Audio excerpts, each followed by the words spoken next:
On a cloudy night, a blonde woman with blue eyes stares at the pitch-black sea on the deck of a sailing boat. She wonders if she can return and see Richard for one last time. As she clutches the ruby in her hand, the wind swirls. At that moment, Richard suddenly appears while floating in the air. As she stares at his angry red eyes, she wonders if she'll ever escape from this man who comes with the wind. Looking at his obsessive eyes, there's no running away from him, Missy. As Richard comes down, he pulls her towards him and asks her where she thinks she's going when she's carrying his child. The scene ends there as we go back to the present, which is 7 years ago. Presently, at the Rublin Duchy, Elisha Rublin is called by the Duke. As she walks there, she thinks of how she's transmigrated into an R-rated fantasy novel. Previously, she was a 20-year-old girl named Soyuna.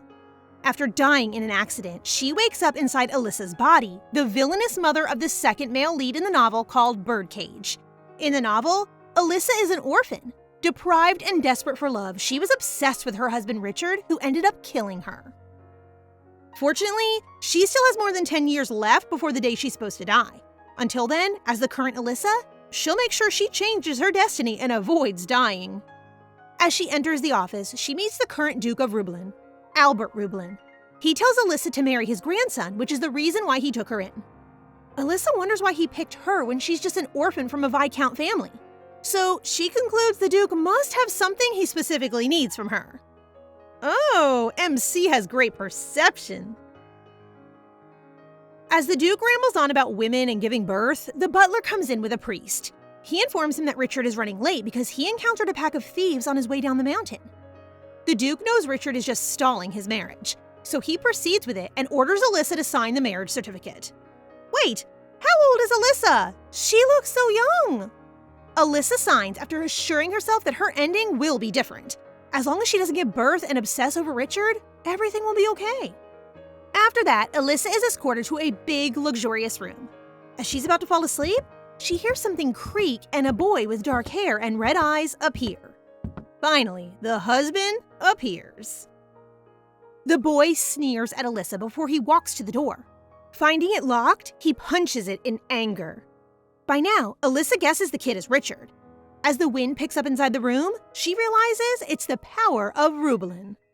The power of Rublin is a hereditary wind control power passed down to the Rublin descendants.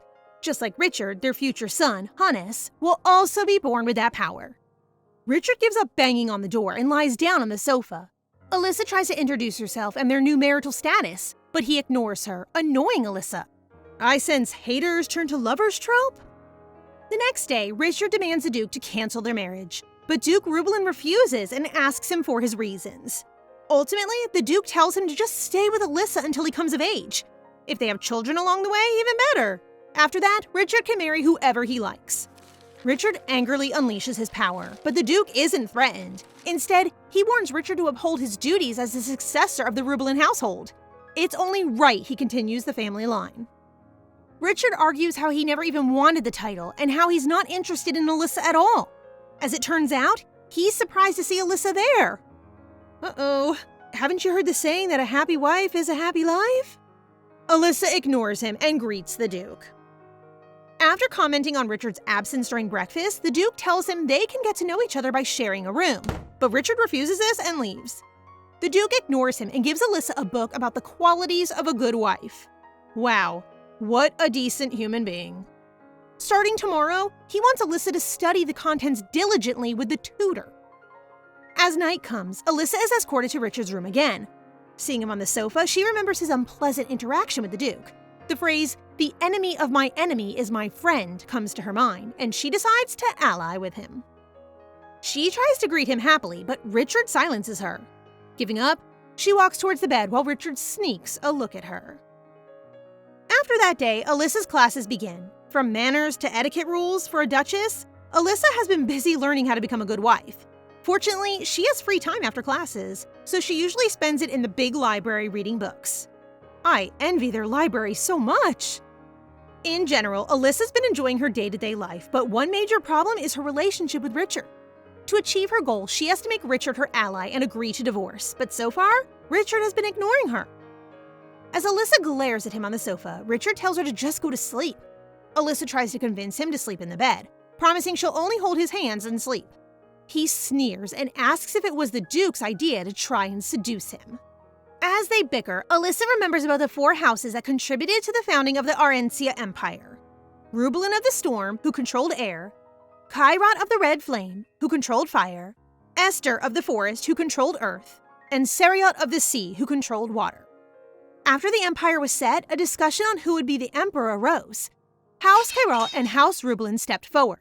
Ultimately, House Kairat sat on the throne. Emperor Kairat pledged to serve with loyalty, while House Rubelin vowed to keep the imperial family in check. However, the oath and loyalty faded over time. House Kairat lusted after Rubelin's power and tried to use marriage as an excuse to steal it. The more power, the greedier you become. Elisha points out that their marriage was preventing the royal family from demanding he marry the princess. She relays her plan to stay married until she comes of age and how she'll leave the Rubelin duchy after. Seeing her resolve, Richard accepts the offer. In the morning, Richard wakes up to find Elisha snuggling him. As he gets up, he sees her trembling in the cold, so he covers her with a blanket. See? You are kind! Later, Elisha also wakes up and goes to the sitting room. As she reads a book, she notices a young maid named Anne doing all the chores herself. She concludes the other maids must have bullied her to do all the work herself. Elisha approaches Anne and asks her why she's mopping. Anne makes up a weak excuse, saying she wants to. Elisha asks her why she's doing all the chores alone when there are other maids. Anne confesses that they had asked her before to cover for them, but she didn't do them well. So the head maids scolded them. Feeling guilty, she offered to do their work again. Elisha is pissed. The maids were probably making up stories to guilt-trip Anne. Determined, she tells Anne to take a break while she sorts this out. She's already such a girl boss. At the Duke's office, Elisha manipulates the Duke to check the current situation of the maids. That same day, the maids who played hooky were fired. After that incident, Elisha starts to demand things from the Duke. Most of the time, he catered to her requests, as long as it wasn't anything big. And now, she can even study finance. She's gonna use this to start a business and plan her life after a divorce. A woman with a plan, I see. Good. She enters the study room and sees Richard. She tells him she'll be studying alongside him in the future and help him lessen his workload. Ma'am, didn't you say you were going to leave? The teacher arrives, and after Elisha introduces herself, the class starts. During their lesson, Elisha struggles to use the abacus, and surprisingly, Richard helps her. She smiles brightly as she thanks him, making Richard dumbfounded. He even forgot to take his hand off from her. After seeing her getting the hang of it, Richard commends her internally. He believes she really might be able to help him in the future. Aren't you low-key accepting her as your future Duchess? Yeah. After class ends, Elisha invites Richard to look around the territory with her. Without a second thought, Richard declines. Elisha isn't offended and offers him cookies, but he still declines, saying cookies are for children. Insulted, Elisha rebuts and leaves. After some time, Richard is seen reading near the windowsill. As he looks outside, he predicts it's going to rain soon. His mind wanders to the increasing number of monsters in the territory. Feeling uneasy, he decides to look for Elisha. He reasons to himself that he's only doing this because the Duke will look for a replacement if she gets hurt. Instead of another girl who might have bad intentions, he'd rather have Elisha. Liar! I know you're worried, Richard! Inside a carriage, Anne is worried that Elisha is uncomfortable with the long-distance travel, but Elisha tries to assure her she's fine and changes the topic to cookies. As her mind wanders to her future snack business, the carriage suddenly shakes. The knights outside shout that monsters are here. A guard approaches Elisha and tells her not to step out until they get rid of the monsters. While the two hold hands as they crouch on the floor, Elisha comforts Anne. Suddenly, the carriage flips, flinging Elisha and Anne to the other side. A scorpion-like monster whacks the carriage window and sees them. Elisha trembles in fear and wonders what happened to the people outside. Richard then arrives and uses his power to get rid of the monster. He's angry that a monster dare get near Elisha's carriage. Okay, wait. Let's take a moment of silence as we witness the beginning of Richard's possessiveness. Elisha then calls out to him, asking for his help to get them out of the carriage. Despite the horror she went through, Elisha still smiles brilliantly at Richard as she thanks him. Seeing that, something inside touches his heart. The iceberg is finally melting. Elisha and Richard dress up before they head out with the Duke to the palace. The Emperor wants to meet Elisha to see if she's real and not a lie made up to prevent Richard from marrying into the imperial family. Well, it ain't a lie, it's the main reason they married. After 15 days of travel, they arrive at the Imperial hunting ground. As Elisha steps out of the carriage, Richard assists her. She quickly notices that all eyes are on her. Soon, the Imperial family arrives with their distinct red hair. Everyone bows down to greet them. Noticing House Rublin, the Queen asks the Duke if Elisha is the next Lady of Rublin, to which he confirms. Elisha bows down and greets her, but the Queen sneers and proceeds to insult her through sugar-coated words. Please, your actions are too cheap for a queen. Back down. Despite the awkward air, the hunting festival continues. The prince instructs all the other children to follow him. We see the prince and his followers ganging up on a certain silver-haired boy named Ansel. The prince then instructs where everyone will sit and makes Elisha sit next to the bullied Ansel. Elisha now understands why Richard said they were garbage. Wanting to punch him but holding it in, Elisha follows the prince's order. As she sits in her seat, Richard takes the one next to her. The confused prince tells Richard he should sit next to him, but Richard replies that it's only natural he sits next to his wife. Best hubby. After dismissing Richard as a fool for falling in love, he starts the meal by dumping juice on Ansel's head. The crown prince apologizes insincerely and starts mocking Ansel. Everyone follows and laughs at Ansel. Another despicable human. My gosh, to think that he's crown prince? Shame on you. Angry at their blatant bullying, Elisha takes out a handkerchief and helps Ansel wipe off the juice on his face. The royal siblings get angry at her actions, so the prince tries to punish her the same way. But before he can pour the drink on her head, a windstorm happens and the drink coincidentally splashes his clothes instead. Take that, you vile cretins! Crown Prince Christian becomes more furious and blames Richard as the culprit. But a servant holds him back and tells him he needs to change first. Before he leaves, the prince promises he'll make Richard pay for this. As the royalties leave, Richard also walks out. Elisha calls him, but Ansel stops her to say his thanks. She smiles and tells him it was nothing before she runs out to follow Richard. I hope Ansel isn't the second male lead. He's already too pitiful. He deserves happiness. Outside, Elisha catches up to Richard and thanks him for helping her. He brushes it off, but Elisha insists that she's still grateful that he took her side, so she thanks him again and calls him her dear husband. Richard turns and walks off, leaving Elisha wondering if she upset him. But the truth is, he's blushing in embarrassment. So cute. Tsundere little male lead. In the next scene, Elisha is trying to take out the stain on her dress with Anne beside her. At that moment, Elisha hears people talking nearby. She pulls Anne beside her and they hide behind a bush. As these suspicious people talk, Elisha pales in horror to learn the target is her husband. She then tries to find a way to ask the Imperial Guards for help, but decides against it. It's likely the Emperor made the order. The only ones who can help Richard now are the Rublin Knights. Elisha and Anne then run out to save Richard. Dashing towards the Knights of House Rublin, they tell them that Richard is in danger, but they just laugh it off. She reminds them that they swore a blood oath to House Rublin before she goes to look for Richard. Even though she knows that in the original story, Richard survives because of his son, but she cannot shake off the doubt that the story may have changed since she's now here. A violent gust of wind comes, and she knows it's from Richard. She rushes while the knights follow behind her. Yes, go save your hubby! A group of men surrounds Richard, but he easily subdues them. Elisha rushes over and sees that his stomach is bleeding. Richard then collapses on the ground. Thanks to this, the hunting festival is called off. Duke Rublin then asks to investigate, which the Emperor had no choice but to accept. Richard returns to the duchy and receives treatment, with Elisha taking care of him.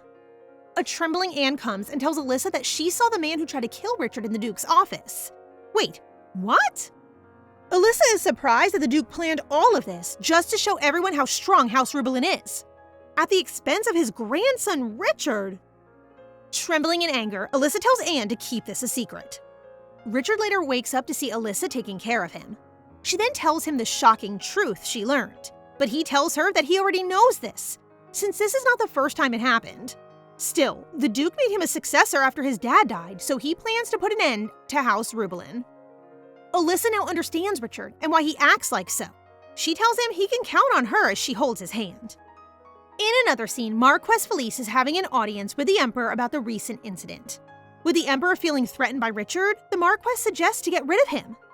He suggests using the Oath of Brothers, the pact made by the four houses. If the three houses decide to rebel for a good cause, the Imperial family isn't allowed to wipe out their family. And if the Imperial household turns to them for help, The three houses must protect the imperial family no matter what. Marquess Felice says that with the oath, even though it might not directly kill him, it would still put him in a corner. In the meantime, Richard is teaching Elisha how to calculate when a maid informs her that Count Arden and Ansel are here to thank her.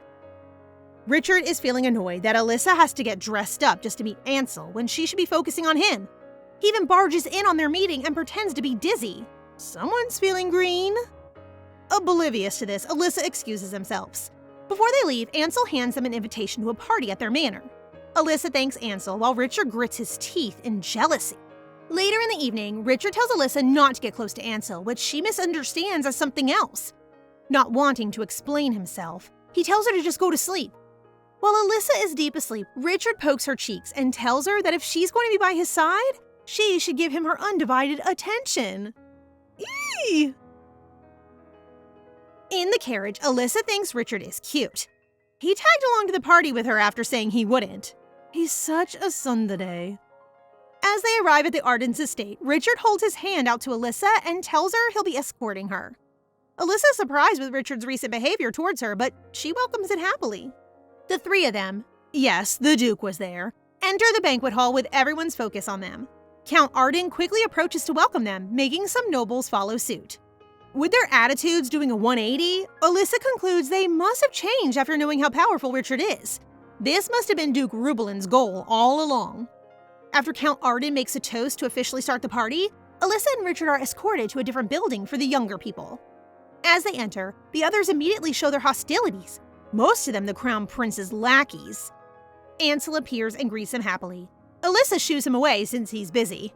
She then drags Richard to the dessert table and shoves a cookie inside his mouth.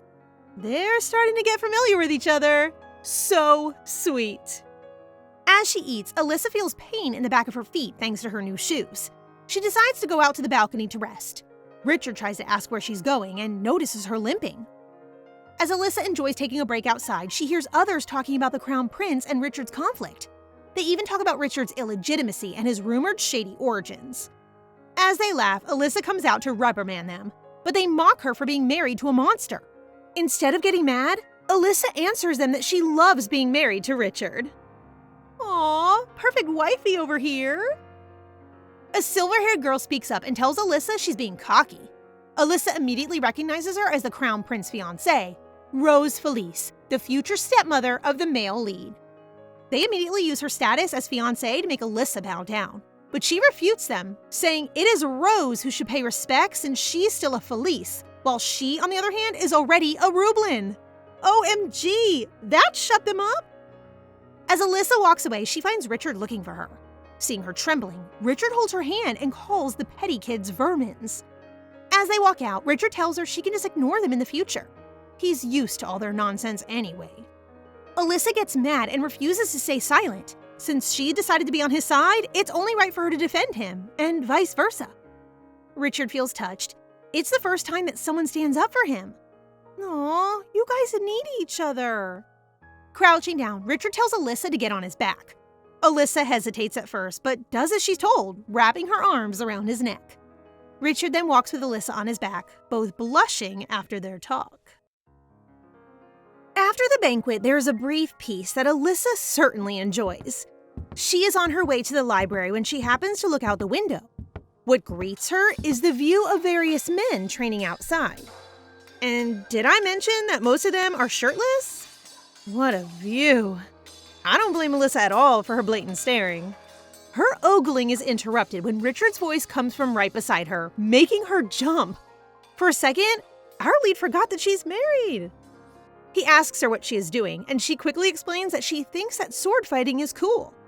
He asks her if she wants to learn and offers to teach her, but she quickly makes her escape. She doesn't actually want to be forced to learn swordsmanship. Later on, a knight named Thompson is not having the time of his life. The little Duke has challenged him to a duel out of nowhere. Before they begin, Richard is staring at the window. When he catches a glimpse of Elisha passing by, he quickly orders that they should start. Surprisingly, Richard is fast and quite skilled, disarming him in no time. He then looks up at the window again. Aw, he wants to impress his crush. How adorable is this little Duke? Later on, Elisha is in their room looking at a map. Not long after, Richard enters their chambers. When she tells him that she saw him battling earlier, he is quickly flattered. But he is startled when Elisha grabs him closer and reprimands him for doing such a thing when he is just recently injured. When he notices the map, Elisha tells him that they should look at it together. He learns that she is looking for a place to settle after the divorce, and he is stunned. He is reminded of the promise they've made, and now he's regretting why he agreed to do that stupid thing. OMG, little Duke! Have you fallen already? You really shot yourself in the foot with that promise, didn't you? Elisha tells him that she wants to live in Sornetti, and Richard is increasingly annoyed. That is near Arden's place. As expected, since the peace is brief, a decree from the Emperor comes. There is a war brewing against the kingdom of Paran, and it is customary for the Crown Prince to join the soldiers. However, since he is ill, Richard, the young Duke of Rublin, will go in his stead. Duke Albert is enraged by the Emperor's obvious machination. As for Elisha, fears become increasingly evident in her face when she hears the news. She still recalls the way Richard almost died during the hunt. When she sees him, tears start flowing down her cheeks. She doesn't want him to die or even suffer any pain at all. She rushes to him and engulfs him in her embrace. When we think that Duke Albert can't get any nastier, well, he has proven us wrong. He wants Richard and Elisha to make an heir before he has to go to war. How despicable is that? They're still babies, for God's sake. Richard straight up refuses, even declaring that he will turn down the position as heir when his grandfather threatens him. Albert is beyond angry, desperate to save his bloodline. But Richard vows that he won't die, and that Rublin will not fall in that way. Unbeknownst to the Duke, what he really means is that their line will be broken by his own hands. Ever vengeful, our Richard. However, in comes Elisha. She assures the Duke that she will do as he commands. Richard is shocked by her decision. However, he doesn't have anything to worry about since Elisha is a girl with a plan. They will sleep in the same bed, and the maids she recruited will check the bed the following morning. She then takes his hand and urges him that his first time should be with the one he truly loves. Later on, he debates if what he feels for her is love. However, one thing is certain, he never wants to lose her. Believe me, mister, that's love. The Emperor has ordered that Richard will go to war in a month. Richard has to spend every day in the forest to train against monsters as preparation. Elisha finds herself upset that her husband is out early in the morning and comes back late at night. However, the knight he is training with has to remind him that there are many more important things than training, such as spending time with someone important. That is when he remembered Elisha's request that he return early. She has been wanting to explore the North Annex with him. He quickly ends their session and rushes back to the mansion. When he reaches their room, he sees her sitting on the sofa, sleeping soundly and clearly waiting for him. She thinks that it is his birthday and wants to celebrate, but he denies that it is. Grayson had told her that it is, but Richard confesses that it is a random number since he doesn't know when he was born. He then tells her that tomorrow can be his birthday, and he will explore the mansion with her by then as well. She beams at him and tells him not to forget. The night before Richard's departure, Elisha suddenly hugs him the moment he enters their bedroom. He is confused at first, but then he realizes that a pendant necklace is around his neck. She explains that it's supposed to protect him from bad luck. The young Duke's happiness is clearly painted on his face. She then tells him that they should sleep now since as his wife, she has to see him off early tomorrow. She really is determined to do her wifey duties. How adorable. She makes him promise that he will wake her up before he will leave, even using a pinky swear. However, the little Duke breaks his promise. Why would you do that, Richard? Before he leaves, he brushes her hair away from her sleeping face and murmurs to her not to get sick and not to hide her discomforts. He then kisses her forehead and bids her farewell, all while she is slumbering. As expected, she is enraged that he did such a thing. She vows to smack him once he gets home. Yes, show your husband who's boss, queen.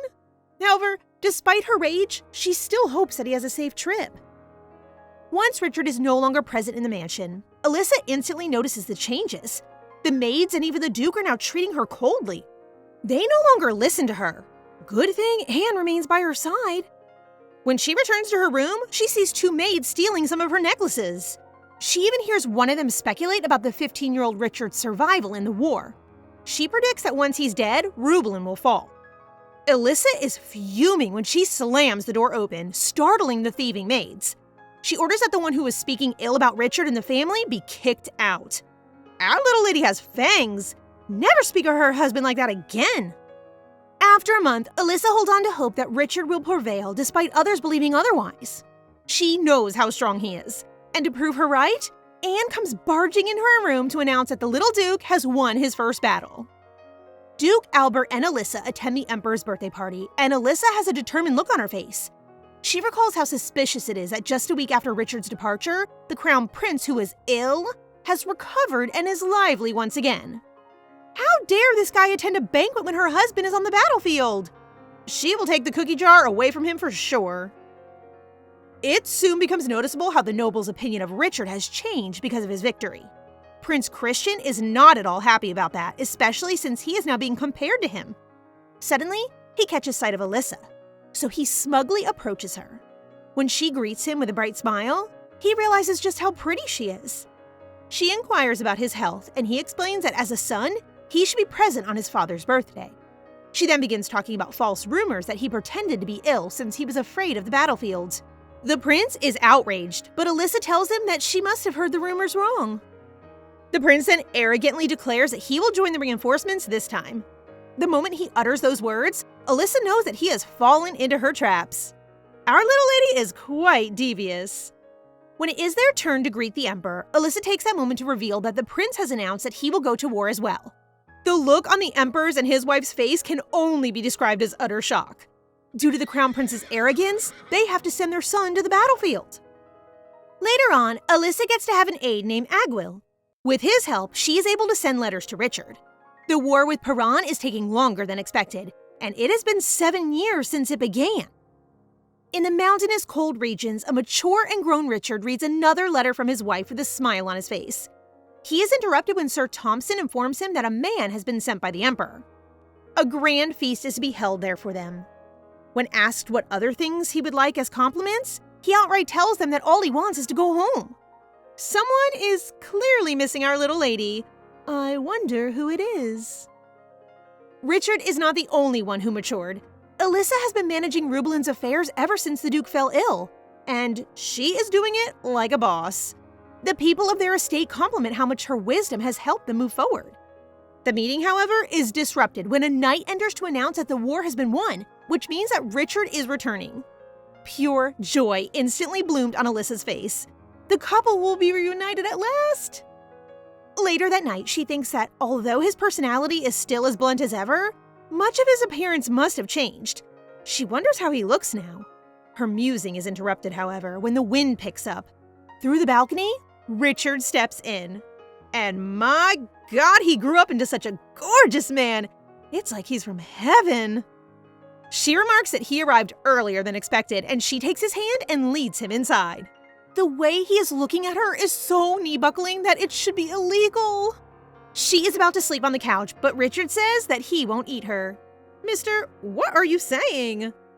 When they're settled down and Elisha is fast asleep, Richard stares at her and marvels at how much he missed her. He is also very disappointed that she no longer hugs people when she sleeps. Meanwhile, the Emperor is talking to a marquis about Richard and Elisha. He is particularly peeved that his plans are being ruined. The Marquis, with an evil smile, assures him that he already took care of it in advance. The following morning, Elisha is confused as to why Richard is no longer with her when she wakes up. She thinks that last night was just a dream. Apparently, Richard is arriving with their knights. She goes outside to greet them, and she is taken aback that he looks like the one she dreamt about last night. When he greets her with a cheeky grin on his face, last night may not have been a dream. He has just arrived, but the sick Duke has already summoned him. As expected, the only thing the Duke wants to discuss is Richard making heirs. Give the man a break! When he all but orders that he sleep with Elisha for a successor, he leaves him, not wanting to hear another word. Later on, Elisha joins Richard and his knights at the table to celebrate. They're having a merry time filled with cheers and laughter. Thompson asks her to drink with them and say something, and despite Richard's annoyance, she gives him a speech about their heroism and gulps the beer in her hand. Everyone is amazed that she's good at drinking. Elisha is having a great time, and she ends up drunkenly conversing with the knights. Richard eventually takes her drink from her and hauls her back to their room, much to the entertainment of their companions. He is tucking her into bed when she takes his hand and tells him that she wants to hold his hand. The problem is, Richard is not satisfied with just holding hands. What? Stop, Richard. You're making me feel giddy.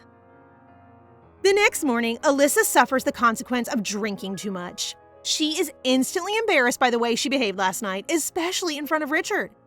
Speaking of her gorgeous husband, he is about to come into the room, so in her panic, Elisha pretends to be asleep. When she peeks at him, she is flabbergasted that he just came out of the shower and is now changing clothes. Lucky! She gets to have that in her room. When he's done, he sits on the bed and asks her if she's done pretending. Busted! Her dutiful husband is now taking care of her, handing her a glass of water. When she asks if she did anything embarrassing, he feigns innocence and laughs at her, much to her everlasting shame. Later that day, she is still suffering from the hangover and she suddenly hears people outside. She looks at the balcony and sees her husband preparing to visit the territory. And just like all of us, she marvels at how handsome he is. Girl, that is so true. I mean, look at him. When he catches her ogling him, she instantly crouches down. She's so awkward. Later on, the Duke asks to see her. The result of that visit is unpleasant, to say the least.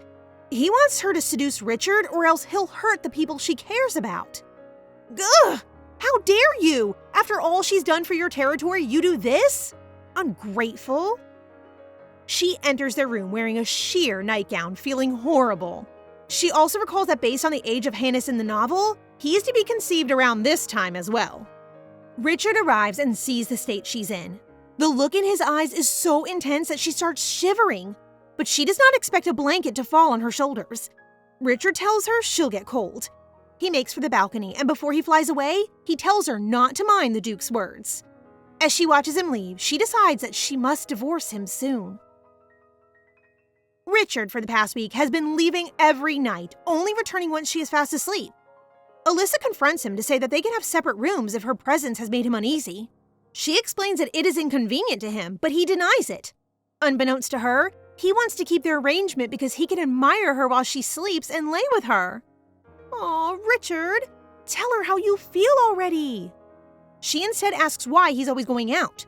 He replies that he's been going on walks. He is so awkward that what he said is clearly a lie. He is worried that he won't be able to control himself around her. Poor Richard resisting temptation. Well, you better be. Continue respecting your wifey. Elisha enthusiastically asks if walking under the moonlight is different. So he asks if she wants to try it, and she eagerly agrees. When she is ready, she approaches him on the balcony. He carries her in his arms, telling her not to let go. Together, they fly in the air and marvel at the beauty of their surroundings. This scene is so cute. Having a flying boyfriend certainly has its perks. She thanks him with a bright smile, making Richard blush. The sick Duke is desperate to continue his line. Unfortunately for him, his time is indeed running out. While husband and wife are having a conversation, a knight informs them that the Duke is in critical condition. When Richard is alone with the dying Duke, he talks to him in his last moments. His anger culminates at that point, and he remarks that he should have lived longer so he could feel pain and desperation. He tells him how Rublin is now his and asks him to keep his eyes open in hell. The couple are working together in the office, and Anne observes how beautiful they are together. It is like they are born to be a couple. This is why she's confused about why Elisha wants to have a divorce. Suddenly, she remembers a letter that was sent to him, so she hands it to him. It is a letter from Ansel. Elisha reminds him that they used to help them before. However, he is not concerned about any of that. What he wants to know is why he is sending her a letter. The jealous husband is showing again. When the documents have been discussed and the others dismissed, she tells the Duke that she has something to tell him. He becomes even more attentive to what she has to say, and she falters. How is she going to say that she wants to have a divorce? The marriage is contractual, yes, but she has been living as a mistress for 8 years. However, she knows she has to do this. She wants Richard to be happy with the one he wants. He wants you, dear. Please, communicate. Before she can say anything, they are interrupted by Thompson, who informs them that monsters are in the West Forest and are attacking civilians. The Duke tells his wife that they will talk later when he returns. He has to deal with the attacks instantly. When he leaves, Elisha is nervously left behind. Not long after that, she is interrupted once again. An avalanche on Mount Rook has buried 20 houses. Alyssa swiftly goes to her Duchess mode and orders what needs to be done in order to help, even announcing that she will go to the site herself. When she arrives, she witnesses the extent of the damage. A little child is there and crying, asking for someone to help her brother. Apparently, the boy went to the forest to gather firewood and he has yet to return. Alyssa knows that he is in the Western Forest where the monsters are currently attacking. She comforts the kid and asks for her name and her brother's as well. She hugs her as comfort and commends her bravery. She assures her that the knight will find her brother. However, she knows that they have to find the boy as soon as possible. They are able to help relocate the victims to much safer places. Alyssa instructs that enough relief supplies should be provided. She then asks Sir Lawrence if the child has been located, and she learns that they are able to find his footsteps leading into the Western Forest. Alyssa has decided to go with the knights to look for him. When they reach the forest, they instantly search high and low for the little boy. Agwell notices that it is not safe for the Duchess to stay any longer since it is about to start snowing hard. However, Alyssa needs to investigate something. All of a sudden, they hear a child's voice, so they follow the direction it's coming from. They have found the kid. She approaches the boy to comfort him when he suddenly screams. Dire wolves are lying in wait for an attack. Before she can move away, it jumps at her and all she can do is flinch. Surprisingly, something happens when her fingers accidentally graze the wolf. Rather than harming her, the dire wolf calms down for no reason and begins looking at her adorably. What? This is so unexpected! Is it possible that she has hidden abilities? Before she can think about it further, the wolf is driven away by a knight and the others have surrounded her to protect her from all the other wolves. She is soon back towards a cliff. Just when the situation seems to be hopeless, the wind picks up and with it comes Richard. Woohoo! Husband to the rescue! He summons lightning from the sky and electrocutes the wolves. Alyssa is so relieved that he arrives and she calls out to him. However, a horrified expression appears on his face. It is too late when she realizes that the cliff she is standing on has broken off. She is suddenly falling with nothing to hold on to. Richard, without any hesitation, launches himself after her, wrapping himself around her. Unfortunately, the fall is too fast and he cannot stop it. Duke and Duchess are plunged into the icy waters. The stream is too strong, making it harder for Richard to go to the surface. Seems like there's magic at work when the current changes its direction. Otherwise, they would have been in danger. Alyssa still hasn't regained her consciousness, so Richard has no choice but to perform CPR. Fortunately, Alyssa coughs water, but her temperature's dropping. Richard hopes that there's a village nearby. When Alyssa wakes up, the first thing she sees is Richard's chest. Confused as to why they're both hugging while being undressed? Richard is obliged to retell what has happened. Alyssa assures him that she's fine now. Well, she isn't fine at all. She doesn't know where to look. Well, my lady, isn't it obvious? Just look straight. Alyssa clarifies that she doesn't hate him. In fact, she likes it. I think she more than likes it though, cause we sure do. The way they are now, her locking eyes on his chest as she rests her head on his biceps. Oh, God. Can you see those biceps? They probably feel good to touch. Richard hasn't said anything, but the way he puts his arm on her body, it's giving "you can't move away from me" vibes. However, Our Lady can't handle the tension anymore, so she finds an excuse to get away from him. I understand you, girl. We can't handle the tension either. Instead, Richard offers her wine. It's a survival item to maintain temperature, so he always carries it around. Without hesitation, Alyssa drinks it like water. Oh, might be the start of something spicy. While sitting in front of the fireplace, Alyssa expresses her gratitude for saving her life. With a beaming smile, she also thanks him for returning safely. Richard is too stunned to speak, but when he recovers, he tells her to get some rest. But Alyssa doesn't want to, asking if he doesn't feel anything given their situation. Oh my God, stop, girl, you are wild. Realizing what she has said, she gets up, but oof, alcohol's kicking in someone's head. Luckily, Richard catches her with just one arm, bringing her closer to him as they take up the space between their faces inch by inch. His lips pressing onto hers only breaks away to breathe for air, but she wants a little more. Seems like the fireplace isn't enough to warm them up, and so they spend the night together, calling out each other's name in between. And we all know what they did. Alyssa's fast asleep, but Richard stays up, apologizing for spending their first night in a place like that. But it was nice when she urged him. He then kisses her forehead, hoping that she feels the same way. That morning, Alyssa wakes up first with a hangover, of course. However, she still remembers some memories as to what happened the night before. She's panicking out of embarrassment. Richard wakes up, all in good spirits, only to be broken by Alyssa's words. She apologizes for being too drunk and that it won't happen again. Ouch! Seems like someone's expecting more. Richard is about to cup her face, but the knights have come looking for them. However, Alyssa's still not feeling good, so she fell unconscious in his arms.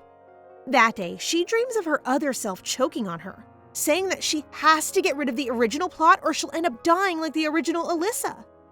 Meanwhile, Thompson goes inside Alyssa's room where Richard is, handing him a stone that they found inside the body of the monster who attacked them that day.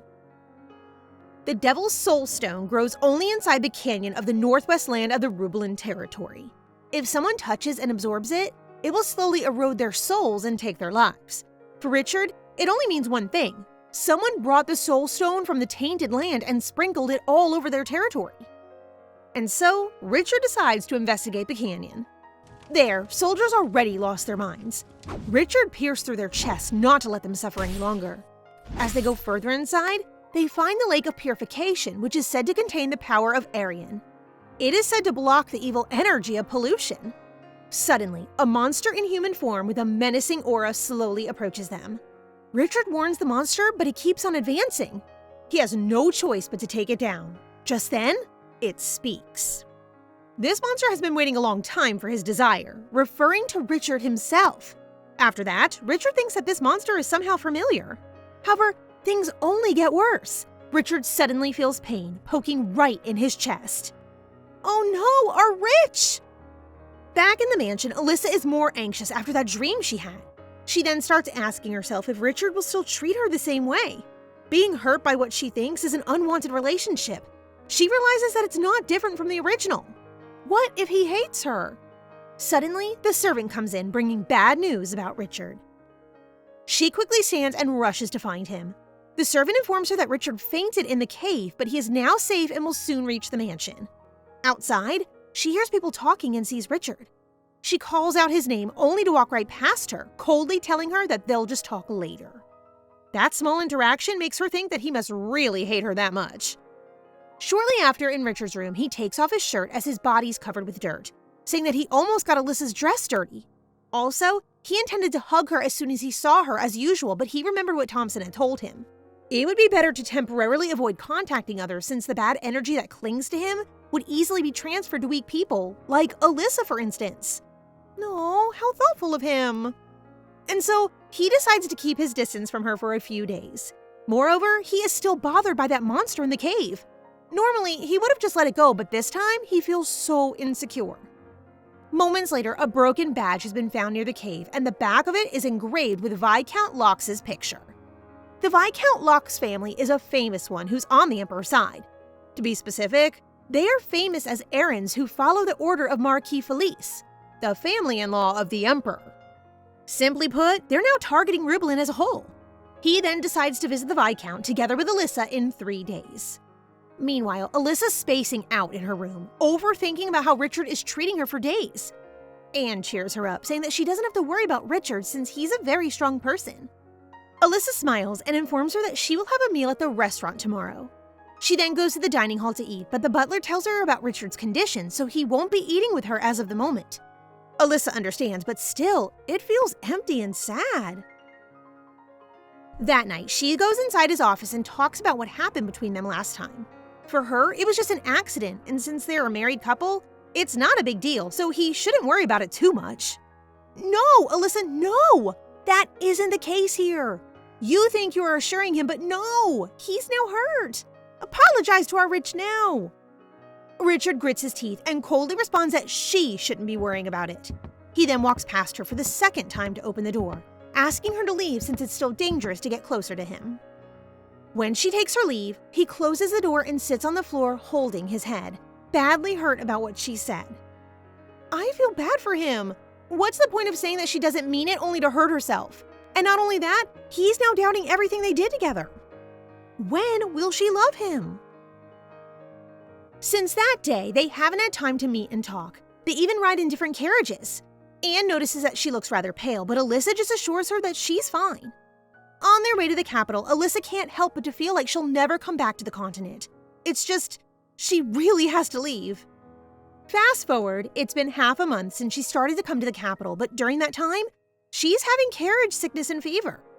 Richard orders the knights to rest for a while to give Alyssa some time to relax. Since the toxic energy is now gone, he decides to visit Alyssa in the tent. Finally. Anne then goes inside, bringing some food. However, Alyssa feels rather disgusted than hungry, so she runs away from the tent. Richard follows her, worried about how she also hasn't eaten anything these past few days. Alyssa just assures him that she'll see a doctor when they arrive in Akaroya, but for now, she wants to take a rest, leaving him behind without even looking at him. Alyssa realizes that her period hasn't come yet this month. Could it be that she's pregnant? Oh, we'd love to have a mini Rich or mini Alyssa. But Richard always wants to end his family line, so she's thinking that he won't want or even like the child. On the contrary, maybe she'll have to accept his resentment and hate because in the original novel, he hates the unwanted child and plans to get rid of it. Alyssa doesn't want that. In the capital, Richard calls the doctor, but Alyssa keeps finding an excuse not to be examined. Richard even offers to stay by her side so she doesn't have to worry. This is the least she expects. Richard will know the truth. Suddenly, Thompson has a very urgent matter that needs Richard's presence. This time, Alyssa immediately dismisses the doctor and asks Anne to find a talkless one who lives somewhere outside the capital. Indeed, she's pregnant. This is not how she expected things to turn out. Anne asks that compared to divorce, wouldn't it be better to live with her husband? Alyssa then tells her that Richard doesn't want their baby. To be exact, he hates children a lot. A person who hates children but slept with Alyssa without any preparations? Anne thought it was wrong to think of him as someone deserving of Alyssa. How could she be so happy to live with that irresponsible man, right? Calm down, Anne. Those are groundless claims. We should be neutral here. I'm actually Team Richard. Back in the mansion, Alyssa recalls what happened to the original story. Hannes is a child who has never received love from anyone. His mother, Alyssa, only negs for her husband's love and never cares about him. His father, Richard, always hated him since he was still in his mother's womb. A child who grew up unloved becomes a supporting character with a twisted mind. He kidnaps and imprisons the female lead and begs for love like his mother. Alyssa, in the present, doesn't want that to happen. In a short time, she will definitely not divorce Richard and live together as colleagues and run away from his territory before hearing Richard saying that he will have no baby. How can you assume things will just turn out like that, Alyssa? And so she promises to her child that she will definitely give him a happy life. A few days later, while reading a book related to family power, a letter arrived from Count Ardennes. In the letter, the repair of the villa ended last week, assuring her that things will happen the way she wants them to. Glad to receive good news. She has to prepare quickly. However, Richard goes inside after calling her many times, but then he notices the letter in her hands. Richard asks about the letter, but Alyssa ignores his question. Instead, she tells him to take a bath before they can have a meal together. When Richard stands up to wash himself, he notices the family crest on the letter. He definitely knows who it comes from. You can't hide the truth for long, Alyssa. The next day, Richard visits the Emperor and reports that he discovered traces of someone who led monsters into the Demon Soul Stone. He is disgusted by the fact that the Emperor still behaves indifferently, even though Richard has come closer to the truth. Richard emphasizes that it is a very strong threat, almost murder. Whoever did it must be afraid and jealous of Rubelin. If he finds out the person behind it, he will use the name of Rubelin to punish him. After that, Richard leaves the throne room while the Emperor clenches his fist out of fear and agitation. Suddenly, Richard feels pain on his shoulder, but he just ignores it, thinking it's not a big deal. That night, when he comes home late, Alyssa waits on his doorstep. He tells her to just talk tomorrow since it's already late, but Alyssa insists on talking about it now. Without hesitation, she tells him to get a divorce. No, Alyssa, please don't do this to our Richard. Richard looks surprised, so Alyssa reminds him of their promise 8 years ago. Richard seems to be losing his cool, and he starts to question if it is because of Ansel Arden gripping both of her arms. Alyssa denies his accusation as he looks away, gritting his teeth out of anger. He claims that he doesn't remember that they made a promise, but deep inside, it was him who fantasized himself. He realizes that after that day, She stayed without saying anything. However, he still doesn't want a divorce. No, never.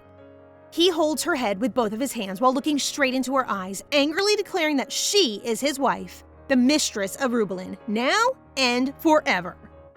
Okay, just cave in, Elisha, because we definitely are. As he closes the door, Elisha trembles in fear, crying while Richard reacts angrily when she's only making a decision that makes everyone happy. Based on what has happened last night, Elisha thinks that nothing's impossible, so she decides to talk to him one more time.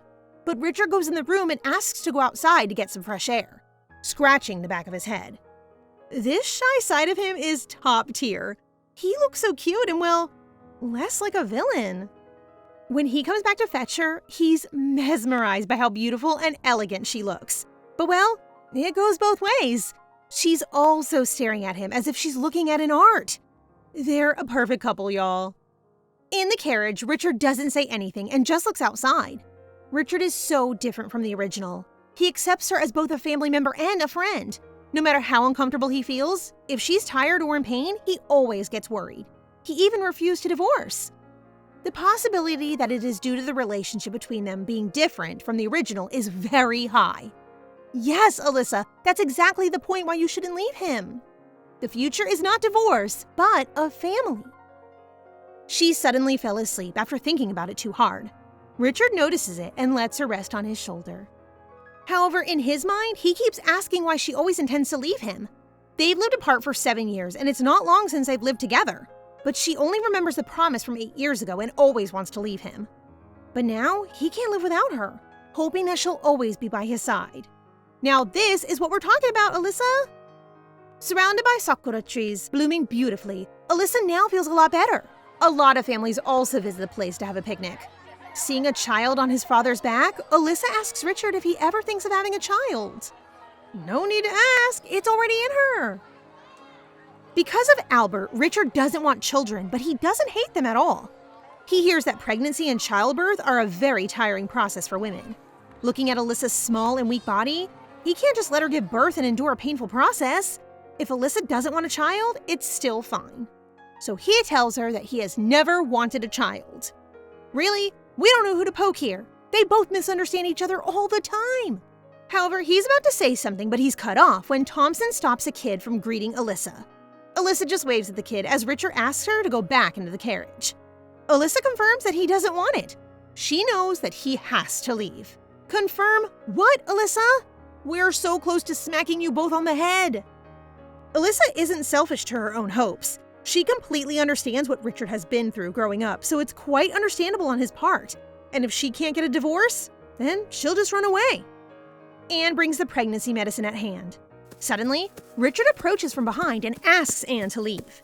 He then holds her hand and asks her what her illness is, seeing the medicine Anne handed over. Elisha lies about it, but then he grabs her waist and hugs her tightly, asking if she's dying somewhere alone. This is so funny. Kidding, we're in a very serious situation here. He clearly doesn't want to let go of her. He's now crying, saying that if she wants to die, then at least she can die in his arms. I can't really stop from laughing. He looks like he's about to rip his heart open, but his wife's just pregnant and she doesn't want him to know because of a simple misunderstanding. LOL. Back to the story, Elisha now looks at him and wipes his tears, feeling weak at the sight of him breaking down. If he keeps doing that, then she'll hold out hope like a fool. And so, she assures him that she's just having stomach aches. Because of that, Richard takes care of her for a few days. At this rate, it's only a matter of time before she gets caught. On the bed, she touches his face and hugs him as they sleep. She just wants him to be happy, begging for him to understand her. She has no choice. Yes, you do. Just tell him the truth. That morning, Richard leaves for work. Elisha then hugs him tightly. This time, she's able to say goodbye. Elisha and Anne manage to escape the mansion through the underground paths without being noticed. As soon as they arrive in Arden's center, she approaches a worker and asks to retrieve all her belongings. Inside, the manager serves them a little snack as she prepares the things that Elisha needs. Apart from that, everything is taken care of. Suddenly, Alyssa's stomach hurts at the smell of food. Shortly after, she collapses. Anne asks her to stay for a while and rest, but Richard will surely find them soon. The manager then offers to help them. In the woods, Viscount Rojas runs to escape, but Richard is just waiting for him up in the tree, asking where he's going so early in the morning. Richard saves him a lot of trouble for talking nonsense that will only upset him. He then knocks the Viscount down. The Viscount promises to tell him everything in exchange to spare his life. However, there are also attackers behind them, but it's not targeting Richard, but the Viscount. Suddenly, he feels pain on his shoulder, and the next thing he knows, he has already killed the attackers with black magic. Just then, Thompson comes and informs him that Elissa's gone. Since it's time for morning worship, Pope Aidan Seriot's presence is needed. A little trivia about the Seriot family is that it is a family that has been pope for many generations. The one with the greatest power will become the pope and devote himself to the people, and they will build shrines to help poor and sick people. In addition, the empire already knows about the growing strength of the Seriot family, but the commoners always believe in them. Not long after, Pope Aidan quickly ends the morning worship and calls on the knight captain. I wonder what might be going on. On the other hand, Lady Elisha wakes up in a very good mood after having a very high fever the other day. She is currently staying at a small villa with the supervision of Dr. Sittel to keep her and her child safe. After a short while, a madam comes to see Elisha to ask for a favor since her daughter is sick and she needs a doctor. Their family doctor was sent to aid the nearby town since it is experiencing an outbreak of plague. Now that their daughter is sick, they need a doctor to come check on her. Elisha thinks that it is dangerous to bring a child to a village full of plagues, thus, she immediately calls her doctor to help them. Now that her daughter is safe, the madam is extremely grateful for Elisha. Come to think of it, they have not introduced each other properly yet. The madam introduces herself as the emperor's sibling, Olivia Beltane. Meanwhile, since Elisha is running away, she fakes her identity and introduces herself as Elisha Thearte. Elisha assumes that Olivia must have married the Marquise. She then asks more questions about Princess Beltane and the other way around. Elisha tells her that she got a divorce recently, which is why she's alone. Afterward, Princess Olivia takes off her necklace and gives it to Elisha. A very long time ago, Olivia had a close friend, Yulia, who often came to her when she was pregnant. At that time, she was not in the right state of mind, so she behaved badly without knowing that it was the last time seeing her. She will forever regret that she turned her dearest friend away. That is actually so heartbreaking. As Olivia gives the necklace, she says that meeting Elisha makes her miss her best friend. She tells Elisha to visit Beltane if she ever needs help. Richard is reasonably frustrated, and it shows. A dark aura follows him around, because if they were not able to track the coachman that picked up the Duchess, someone would have surely lost their life.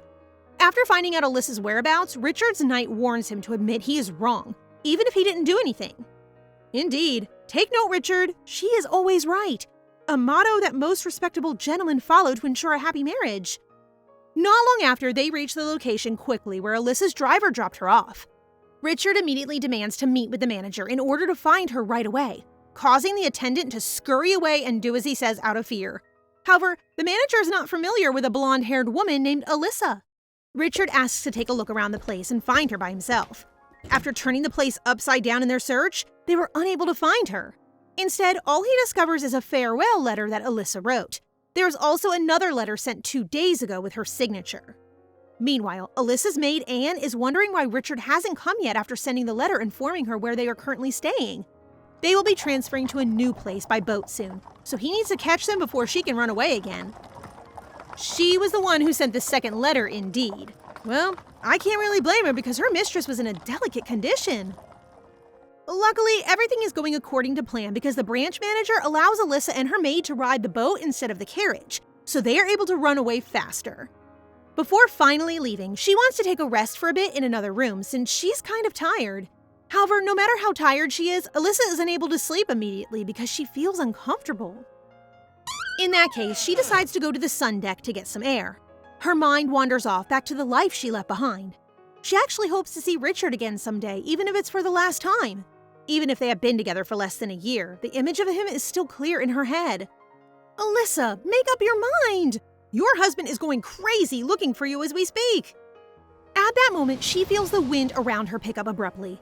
A familiar occurrence that only happens when a certain someone uses his powers. Richard suddenly appears from the sky as a strong wind comes. Just when Elisha thinks that her plan is going her way, Richard catches her in the end. He is confident that he can find her no matter what. As he cups her face, he asks her where she wants to go with his child. Richard then warns Elisha that she cannot go anywhere, no matter where she runs, since she is carrying his child now. Shortly, he apologizes and asks to talk first. Before having their talk, Elisha goes back to her room first with Richard. He leaves her alone with a maid for a while. As soon as she sits on the bed, Anne apologizes immediately. She admits that she sent a letter to him, revealing Alyssa's whereabouts because she was afraid something bad would happen to her. And that time when she was sick, she was calling out Richard's name. Being the understanding person that she is, Elisha understands that it was the best choice Anne could make at that time. However, she makes it clear that next time, things need to be discussed with her first. Even though the plan did not go well, Elisha feels somehow relieved, which is strange. When Richard showed up earlier, she was surprised but also happy at the same time because she really misses him. The truth is, Elisha is actually afraid that Richard will kill the child, which is why she is running away. Not long after, Richard comes back into the room. Now that they are alone, he asks why Elisha is keeping her pregnancy from him. She explains that it seems like he does not want the child because she overheard his conversation with Aaron back then. So, everything is just a misunderstanding? Guys, I'm no marriage expert, but communication is the key. Her plan is to bring the child to a place no one knows and raise it well. After hearing that, Richard hugs her and apologizes, saying that he does not hate the child at all. He doesn't like Elisha running away from him. That's why he regrets not caring for her more. If that is the case, then they can live happily together. She then cries harder into his arms as they clear things out. Later that night, they decide to go back to their home.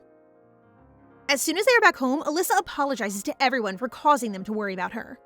During dinner, she suddenly pukes, as she still feels uncomfortable after taking the pregnancy pill. Witnessing her suffering makes Richard feel more guilty. All you can do, dear Richard, is to make it up to her. Shortly, Anne takes Elisha to her room.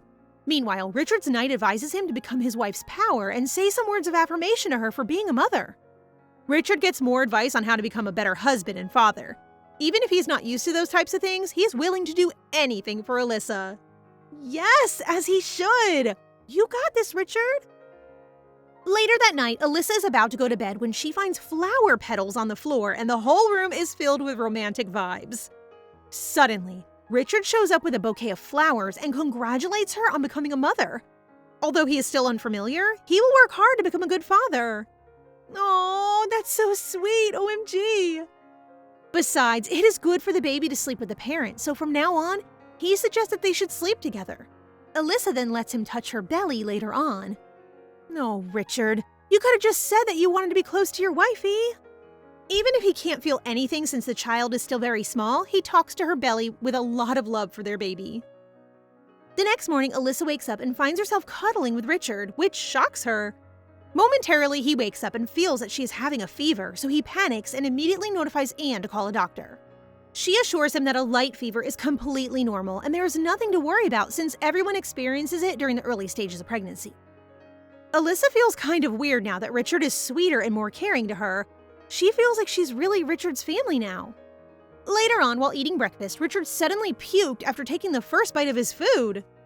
After getting checked by a doctor, it turns out that Richard is having a sympathetic pregnancy. They are trying to figure out what could be the possible cause of this, but they couldn't come up with a proper solution. I'm sorry, but it's kind of funny that it's like Richard is pregnant too. Moments later, Richard decides to follow Elisha to a restaurant. They are now talking about the matter with Viscount Lohas.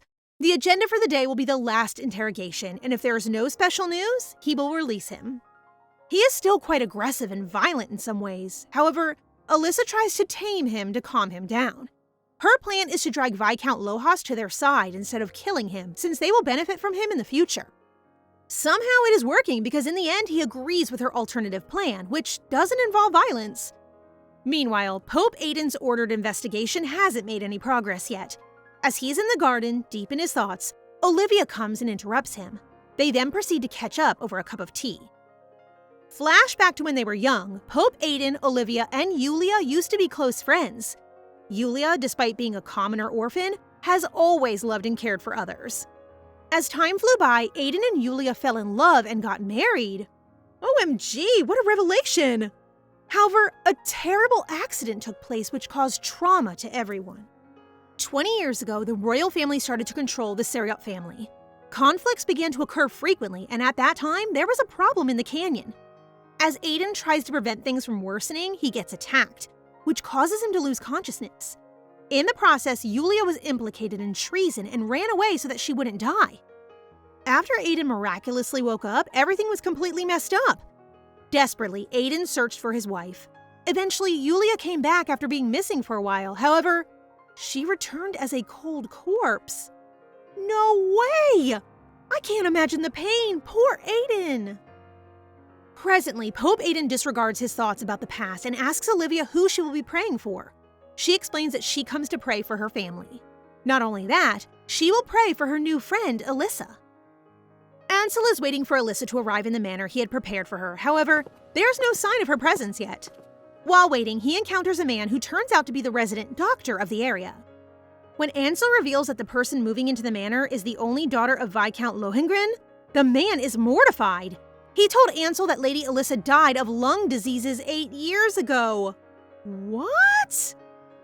Meanwhile, Elisha is worried since she can't meet Ansel at the moment. Richard catches her deep in her thoughts, but she just shrugs it off. Momentarily, Richard gets a letter, a hunt invitation from the Imperial Palace. Elisha wishes to join, but he doesn't let her because of her condition. Her stubbornness can't stop her since she is persistent enough to join the hunt. After all, the Emperor controlling Rubelin is aiming at their baby. She does not have any intention to leave things alone. Elisha wants to show them all how Rubelin has developed over the past 8 years. If that is the case, then Richard agrees with her and starts preparing for the hunt. I love how Richard always follows what Elisha wants. Later that day, Richard and Elisha decide to go shopping for clothes in the capital, which makes her really happy. Since this hunting festival is the first official event that he will be attending after returning from the war, Elisha thinks that he should be dressed to look like the main character of that expectation. She lets him try to wear the clothes she bought earlier to the hunting festival. Shortly, he takes off his clothes, which shocks her, even though they are alone in their own bedroom and they're basically married. She notices that his back is full of injuries and scars, which make her worry. Now that Richard is already a father, he needs to take care of himself more. If anything happens, he does not have to suffer alone since Elisha is there for him. The next day, the hunting festival begins. When the chariot of Duke Rubelin's family arrives, everyone's attention is on them in an instant. Everyone is appalled with a hint of jealousy at how the Duke and the Duchess are dressed so perfectly. As they are walking together, Elisha hears a familiar voice calling out her name. Elisha and Olivia Beltane meet each other at the hunting festival unexpectedly. She feels quite guilty for faking her identity now that they have met each other once again. She tells Marchioness Beltane that she will explain everything later. As the event starts, Richard keeps checking on Elisha in case she feels unwell again. He tells her to come back to the carriage and rest if she feels tired, even a little bit. Aw, look at him being such a great husband. After seeing that Elisha's husband is the Duke, Olivia explains how she almost introduced her son to her, wanting Elisha to be her future daughter-in-law since she thought that the two of them got divorced. Richard gets quite upset and jealous after hearing that. Momentarily, the hunt begins, and Elisha wishes Richard luck. Now that she and Olivia are left alone, she apologizes for lying about her identity, explaining that she couldn't reveal her real identity because she left her home at that time. The ladies are quick to get settled again. They catch up for a bit and talk about what happened between Elisha and Richard before. In the end, Olivia is glad that the two of them made peace. In the hunt, there is a palpable tension between the Crown Prince and Richard. The prince is an arrogant guy who is a coward for leaving the battlefield sooner than everyone else. He sees Richard as his competition, and he keeps competing with him. However, Richard does not even care about him at all. That guy is so annoying. Richard is far superior than a spoiled brat like you, Prince Christian. As Richard tries to walk away, Lord Rubelin appears and approaches him out of the blue, in the middle of the forest. After putting all his people in danger, he is still mad at him and does not like him even a little. However, Lord Rubelin says that he only did that all for him, so he should not take it so hard. He keeps saying nonsense things, so Richard threatens him to rip his mouth out if he does not stop. Before he gets angry and loses control, Richard walks away from him immediately.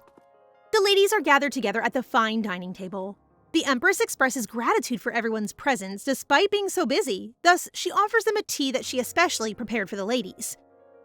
The tea is made from dried tetra flowers, which are very rare, so it's hard to buy. Elisha thinks that she's just flaunting that she can drink the kind of tea that no one else can buy. She is having second thoughts about whether to drink it or not since she might get morning sickness after drinking. In the end, she still drinks it since she is still hiding her pregnancy and now is not the time to announce it. Anyway, the reason behind attending the festival is to show everyone that Rubelin is still strong. Because of the rift between the Imperial Palace and the temple, She also thinks that dragging the temple to her side is beneficial. Momentarily, she purposely spills her tea, which stains her dress. Anne immediately comes near her to wipe the stain. The other ladies notice how even her maids are dressed well. That reaction is exactly what she expects. To get on people's good side, she explains how she always wants to reward the people who worked hard for her. Moreover, a little compensation is enough for people to improve their working sense. Since the main characters of the festival are the royal people, the spotlight will always be on them, no matter how much makeup she puts on. As an alternative plan, she focuses on taking better care of her maids and knights.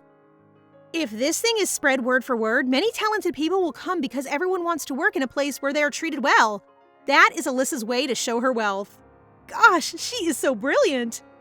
Moreover, she continues with her plan by mentioning an ore deposit containing luminescent stones just recently. The royal ladies are in awe since the scale of the mine is huge. Elisha shares that she intends to expand another business with luminescent stones. She is planning to take this opportunity to find another family to cooperate with. However, the conversation is cut off by the Empress since she wants to talk about topics that everyone can relate to. Moving on, the Crown Princess presents brownies made by their chef for everyone. As soon as Elisha smells butter in the brownies, she suddenly feels like puking. She tries to prevent herself from vomiting or else she will be criticized. However, she can't help it anymore, so she excuses herself. Luckily, Richard appears out of the blue just in time and rescues her. He explains that Alyssa's health is not good these days, so it's not good for her to eat something strange. Richard is literally her knight in shining armor. Richard carries Elisha and tries to get her away from the ladies before anything bad happens. He brings her by the lake for a while and gives her some candy to make her feel better. Now that Elisha feels quite better, she is wondering why he's not hunting and if he is going somewhere else. Their conversation is cut off when the gentlemen arrive. The prince makes fun of Richard for being around his wife like an idiot. Ugh! Why is this man here again? To annoy him even more, the crown prince teases him for being so concerned about Elisha even if they haven't even slept together, as per rumor. Ha! That's where you're wrong, mister. Elisha cuts him off and says how her baby will get hurt after hearing all the words he said. The men are all surprised when she mentions a baby. She explains that they are lucky enough to be blessed with a child this soon. She is quite upset at how they are all ganging up on Richard, even if he has done nothing wrong. Prince Christian cannot believe that Richard already has an heir before him. Richard and Elisha then proceed to walk away. After ranting about how arrogant the nobles and the prince are, she apologizes for telling them without his permission. Later that night, they are back at home. Elisha is now peacefully sleeping when a letter from Count Arden is delivered. Richard is the one who receives it since he is still awake. Even though Arden is just friends with Elisha, he fears that he is simply waiting for them to get a divorce before he makes a move.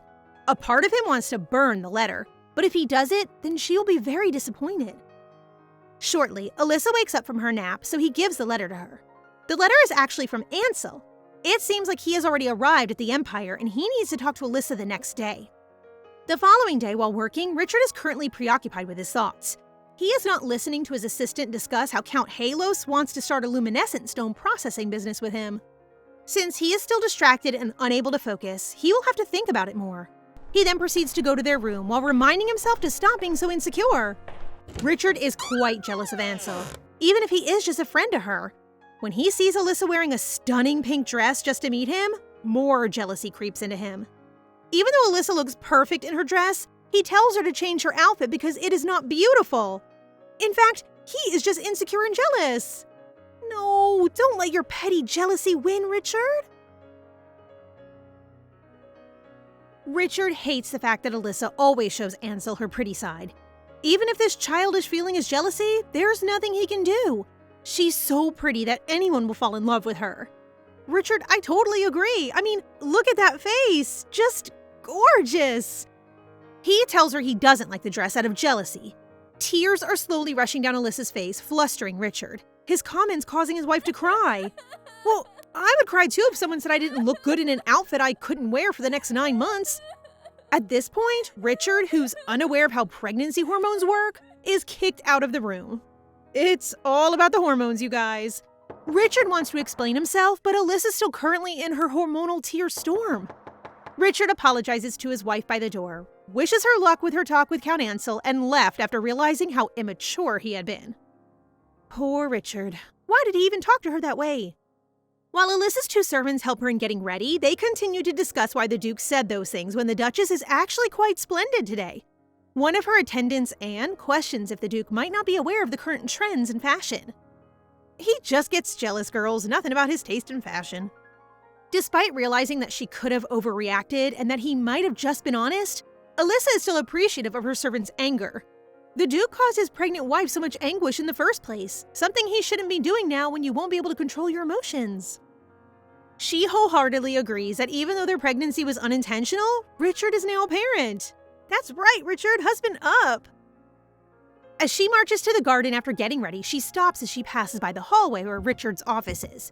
She continues to walk, trying to stop herself from checking him out. Meanwhile, Count Ansel arrives and is welcomed by the house butler Grayson. Can I just stop and say that this guy sure knows his way into my heart? He is so cute. As Grayson leads him to the garden where the Duchess is waiting, Ansel feels a stabbing stare behind him, and it's from none other than Duke Rublin. Ansel recalls the Duke wasn't a friendly person when he was young, but he got colder after coming back from the battlefield. I tell you, it's not the battlefield that causes that dark aura you're feeling. It's probably you. Ansel wonders how Elisha lives with him, or she was caught trying to divorce the Duke and had to return unwillingly. Then Elisha appears to greet him like a ray of sunshine. They converse amicably about the past. When Ansel wonders about her happiness in her marriage to the Duke, Elisha still mulls over how to respond. But one thing Elisha knows is she doesn't feel unhappy with her life in the Duke's mansion. That, regardless of the fiery love they had, living with him is possible for they are old friends. The Count questions whether it's because the Duke, contrary to what he believes, is a good person. Calling the Duke a good man is undoubtedly a novel concept to them, as they suddenly recall the grumpy, icy Duke with a hint of sinister aura. But Elisha convinces him that, in contrast to his exterior traits, the Duke is a nice man. So don't judge the Duke by his cover. Like anyone else, Ansel is in shock when he finds out Elisha is pregnant, yet he still congratulates her. That stare! Poor blonde cutie. My heart aches for this guy. Elisha suddenly remembers there was something Ansel wanted to say to her, and that is why he came to her. Upon knowing Elisha's situation, with all the pregnancy stuff, he can't afford to bring up what he saw at the villa in Sornetti. Richard is waiting for his wife and the Count's conversation to end while keeping hawk-like eyes on the scene. However, a flower tree is obstructing his view of the garden, so he's unable to see clearly. Poor innocent tree. He's even thinking of pulling it out. Any minute the two appear, and when Richard finally feels at ease, Ansel kisses Elisha's hand goodbye. Hold on, what is this picturesque scene? I'm having butterflies in my stomach right now. But of course, our Richard feels the opposite. After all, that's his wife. Richard shoots death stares at Ansel as he thought of never letting him enter his mansion ever again. What a look! If looks could kill, Richard might be a criminal right now. Richard and Elisha's eyes meet, but it appears that Elisha's still mad at him. I guess the storm hasn't died down yet. Good luck, Richard. For now, let's talk about what happened in the past. More than 20 years ago, Pope Aidan, who returned from the canyon, poured his divinity into the temple and its outskirts to protect the powerless and the poor from the invasion of the monsters. The next day, Elisha visits a temple where she has an appointment with someone who's an acquaintance of the Marchioness she met. To her surprise, the man she's supposed to meet, who is talking with the Marchioness, is the Pope. What an unexpected meetup. Elisha's luck must be within her favor. His Holiness extends her a warm welcome and ushers her inside. Elisha conveys to him her intention of making regular donations to the temple, but to her surprise, her offer was politely declined. The Pope explains with great solemnity that the power he wields is meant for the people and is from the goddess, which is why he rejected any form of donation and remained steadfastly neutral. Although rejected, Elisha quickly grasps the weight of her request. Donations often led to an increase in family influence, and the temple could easily become embroiled in a power struggle. In this regard, the Pope's stance wasn't entirely unfounded. Well, they're not completely wrong. Elisha is caught up with the sincerity of wanting to help, and the benefits she'll take from that would overlap. In the end, she decides to take matters into her own hands. Elisha wants to cooperate with the shrine for political reasons, but her true desire was to protect and educate orphans, a duty she believes the royal family should have upheld, yet the shrine assumed this role for 2 decades. The next day, Elisha gracefully shows herself in the temple with her servant with a plan in mind. The Duchess looks pretty determined. She plans to pretend to accidentally bump into the Pope while on her way to pray. While waiting, they are caught up on a withering flower. Her servant went to get water for the lifeless flower when suddenly the lifeless flower came back to life. What in the world was that? Did we see it right? Suddenly, the Pope appears behind her like how she imagined, but His Holiness only blessed her and bid his goodbye with a smile. Alyssa is disappointed about not being able to have a conversation with His Holiness since he seems entirely disinterested. Based on the coldness on that friendly face, it seems the Pope caught her plan.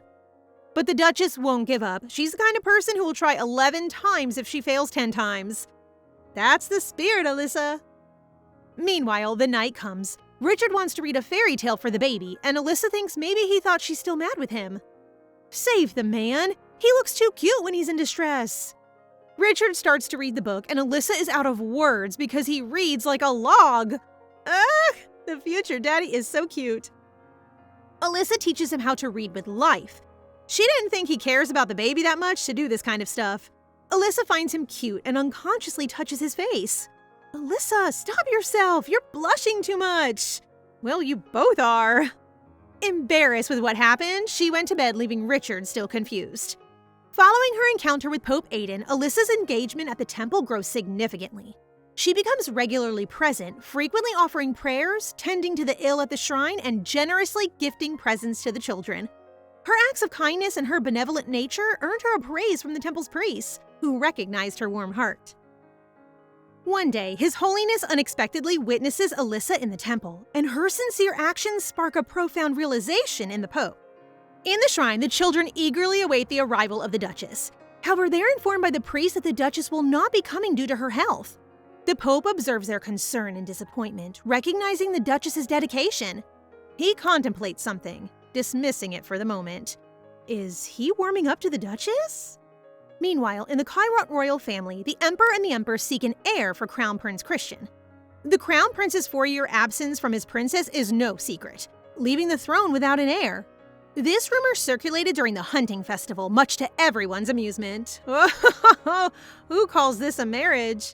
The Empress even pressures the couple by comparing them to the Rublins, who are expecting a child.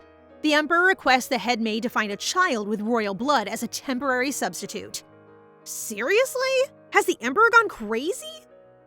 The Crown Princess's attempts to bridge the gap with the Crown Prince are continually met with rejection, intensifying her frustration. The persistent rumor about their lack of intimacy only fuels her anxiety about not being able to fulfill her role as the Crown Princess. To make matters worse, Alyssa's presence seems to compound the Crown Princess's humiliation, leading to an even deeper resentment towards her. Girl, it's not your fault you're not attractive in your husband's eyes! Is this jealousy speaking? The Crown Princess calls a maid to handle Alyssa discreetly. She's willing to stoop this low? She's this crazy? Amidst it all, Alyssa receives a heartfelt letter from the shrine's children, brimming with longing and warm wishes. Their sweet words bring her immense joy, inspiring her to bake cookies and buy fairy tale books for the children. Setting out with her servant Anna, they make their way to the nearest bookstore. However, as Alyssa scans the bustling city square, she spots the royal guards patrolling, casting a shadow of concern over her day. Undeterred, she continues her quest to find fairy tale books for the children. This doesn't look like good news. Alyssa starts finding fairy tale books for the kids when she sees a kid steal a book. Alyssa stops the kid and lectures him about stealing, but the owner saw the kid holding the book. He pulls him closer, preparing to hit him. Easy there, sir. It's just a kid. Before the owner of the bookstore can even hit the poor kid, Alyssa stops him and commends him for being a coward for hitting a child thrice his size. You tell them, girl. It seems like the owner doesn't recognize the Duchess of Rublin by the way he tells her to stop interfering. So she introduces herself, making the owner back out fearfully, not wanting to deal with the knights guarding outside the bookstore. Yes! Know who you're messing with! Alyssa scolds the owner for resorting to violence, purchases the stolen book, and invites the child to accompany her. The boy, named Leon, clings to her dress. Alyssa realizes the name Leon is that name of the love rival of Haynes in the novel, the male lead. Leon is the illegitimate son of the Crown Prince Christian. That's why she failed to recognize the special red hair, because the kid was so different from his arrogant father. Well, where's the lie, though? That jerk is far from a cutie like Leon. Alyssa has a sudden recollection, drawing a parallel between the present and events from the novel.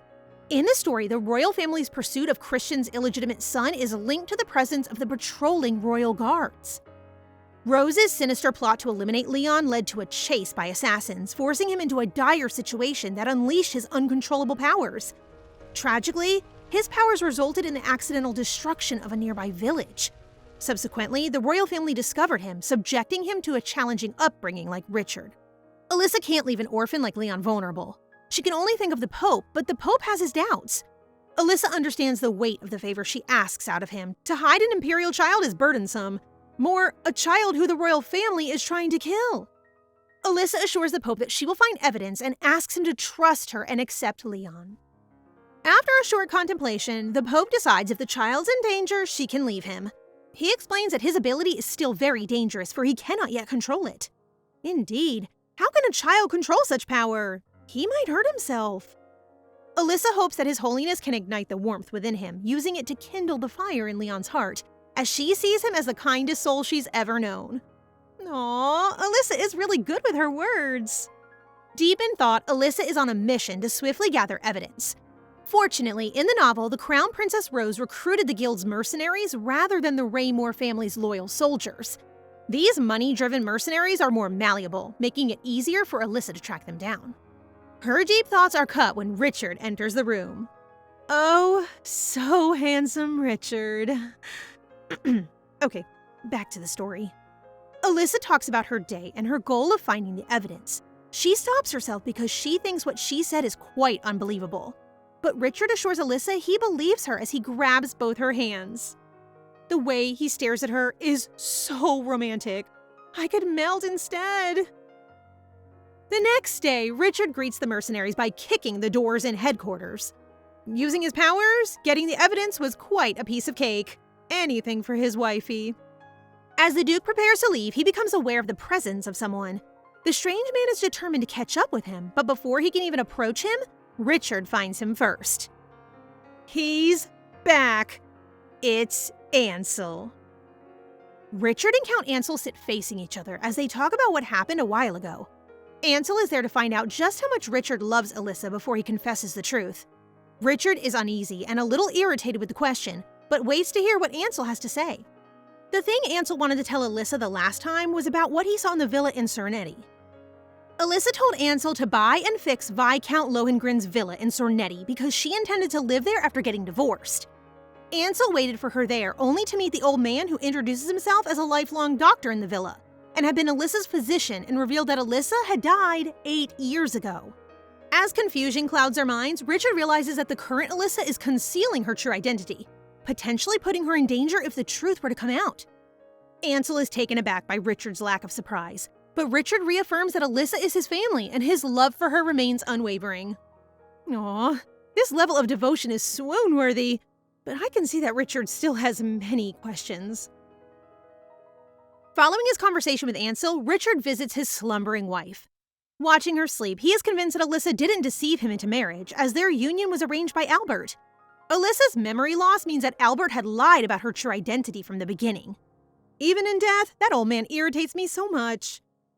Realizing the dead cannot tell tales, Richard instructs one of his trusted guards, Thompson, to locate Aaron Clore, the former assistant who might have the answers he seeks.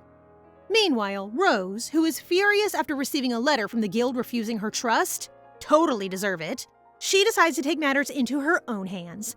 She resolves to steal the child herself. Alyssa awakens to the son's gentle embrace, her day calling for a visit to the temple. She is comfortable with him taking care of her so well these days. She's literally blushing while remembering Richard's sleepy touches last night. Anne delivers a menacing letter to Alyssa from the Crown Princess. Rose should stop ruining mornings from now on, but Alyssa can't hide her smirks and excitement at its contents.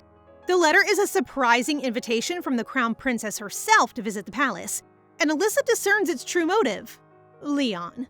A seemingly friendly encounter unfolds between Alyssa and Rose, marked by insincere smiles and artificial pleasantries.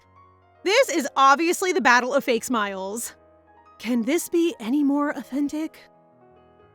Alyssa even thinks that Rose is so ridiculous as she serves her tea that's unfit for a pregnant woman.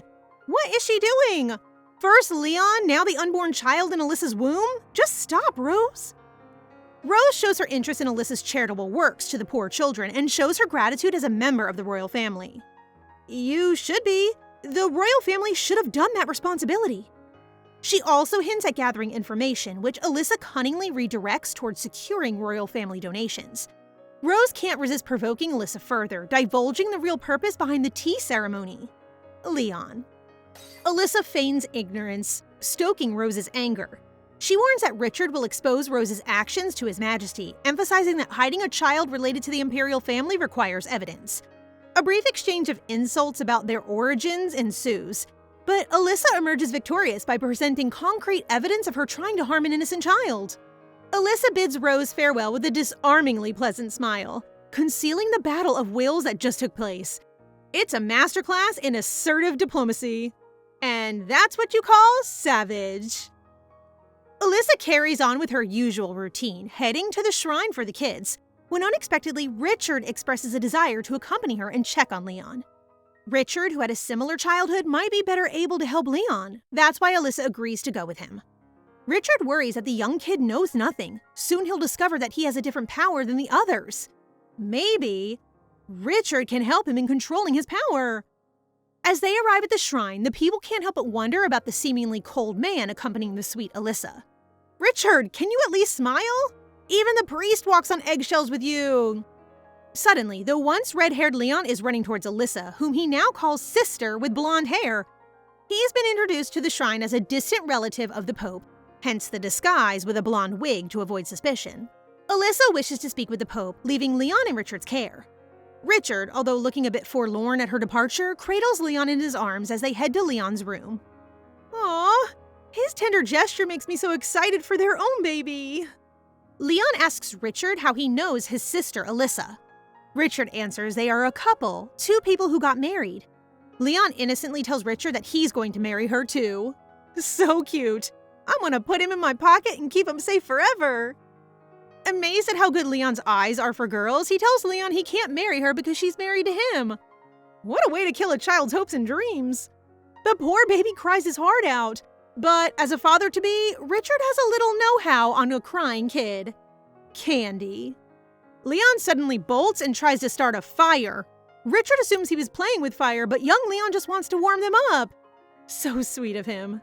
Richard is astounded by how, at his age, he embodies a portion of the power he lacked as a child. This realization helps Richard understand why Alyssa cares for this boy, as he reminds her of his own childhood. Richard uses his wind power to help Leon create the fire, and Leon's eyes gleam with delight when they successfully produce the flame. Richard playfully taps Leon's head to compliment him on his accomplishment. Meanwhile, Pope Aidan meets with Alyssa, intending to share a confession with her. The Pope has something to confess to Alyssa. He tells her that despite being a godly person, he doesn't actually believe in God. How contradictory.